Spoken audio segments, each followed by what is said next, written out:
Oh, hey guys, it's Jacob. You're probably wondering why I'm down here. For some reason, this entire week people have been chasing me all over town like I'm a terrorist or something. I don't know why, but it all just started whenever I bought this game. Donkey Kong Country Tropical Freeze is like a thick, juicy porterhouse steak. It's absolutely worth your time to sink your teeth into, but it's not necessarily worth the price tag if you've already had one before. Now, I think for all of you out there who are kind of on the fence about getting this game because of the price tag, I mean, it totally depends on your situation. You should absolutely purchase the game if you haven't already, but if you already have, I mean, I can understand not wanting the Switch version. There's not really a whole lot different here. I just really wanted to play it again, and I didn't want to dig out my Wii U to make that happen. So bam, for me to get this it's perfect. So what's the biggest change of this game? Well, obviously this guy, of course. Finally, get the fuck out of here, donkey. It's Funky's time to shine. Oh, I died. So some of the other differences to this game would be obviously the resolution. It's a little bit higher, game's a little bit cleaner looking, so it looks beautiful on my TV, even though my TV is only 1080p, but that's okay. The game also loads faster, so that's nice because the loading times in the Wii U version of this game were just unbearable. I mean, that just speaks volumes for the Wii U itself, but hey, the loading times in here are a lot quicker, and that's all that matters. I can't really talk about it anymore because it's just loading time, so let's move on. And then obviously the biggest change of this game is just flat out that it's just a Switch. Like, being able to take it anywhere you want serves this game well because it's so much easier to absorb this game in little bite-sized chunks rather than it being locked to a console. It's the exact same reason why I bought Donkey Kong Country Returns on my 3DS, because it's just better than the Wii version because I can take it wherever I want. But the best part about this game is it looks like Funky's barrels say fuck. Ha! I was a fan of the original games, but I was never the biggest fan of them. I enjoyed them and their history and what they did for the gaming industry, and I wouldn't say that was like my favorite series or anything. And then Donkey Kong Country Returns came out, Retro took the helm on that, blew me out of the water. Holy crap, that game was amazing. And then they decided to one-up themselves and release Tropical Freeze. Guys, this game is so good. I can't even describe to you how good this game. My worry about the Switch release of this is that this game's not gonna get a fair shot at retail. That's just my biggest worry. Nintendo should not have priced this at 60 bucks. It should have been priced at 50 because that was the original price of the Wii U version. I mean, people still would have complained, but no, well, I understand why people are upset because this is just basically a port with a couple little added things and it's only a few years old. But I'm sorry, this game is just too good to pass up. Because in terms of 2D platformers, this is like finding like a perfect onion deep in the basket at the grocery store. It's a beautiful example of level design, and these minecart levels are some of the top in their class. No one gets minecart levels like Donkey Kong does.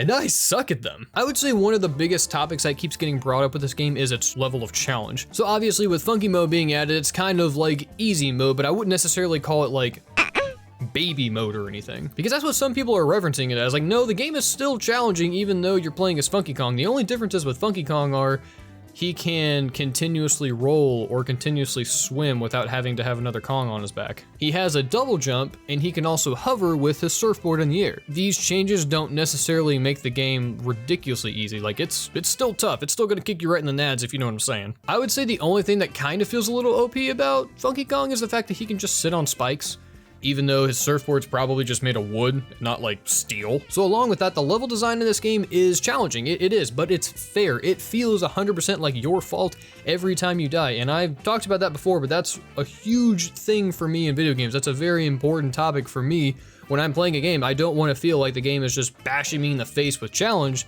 but I don't want to have a walk in the park like Super Mario 3D Land, for example. But I think my absolute favorite thing about this game is the fact that all the collectibles reward you for actually collecting them. I'm one of the weirdos who actually like unlocking concept art in video games, so I love the fact that whenever I collect all the puzzle pieces in a level, it gives me art to look at. And then if you unlock all the Kong letters in a world, then you get the chance to play one of these levels, and oh my god, they're hard as dick. And if you beat them, then you get a relic that will allow you to unlock an extra world at the end of the game. So there's a lot to do in this game. There's also time attack mode, which for someone like me who loves racing games as well, that's just a perfect fit. To be honest, I'm not necessarily sure if you get anything for doing the time attack mode. I think it's just there for you to speedrun levels. I honestly don't know. And then if you beat that extra world that you unlock, you also get to unlock hard mode, which allows you to play as any Kong at all. You don't have to play as Donkey Kong. So like, There's a ton of stuff to unlock in this game. There's a lot of reason for you to actually want to go collect these things. It doesn't feel anything like Donkey Kong 64. You just run around getting bullshit and wasting your time. No, your time is actually valuable here. This is a fantastic platformer that flat out just rewards you for exploring its beautiful world, and you also get to jump on penguins as an old monkey, so,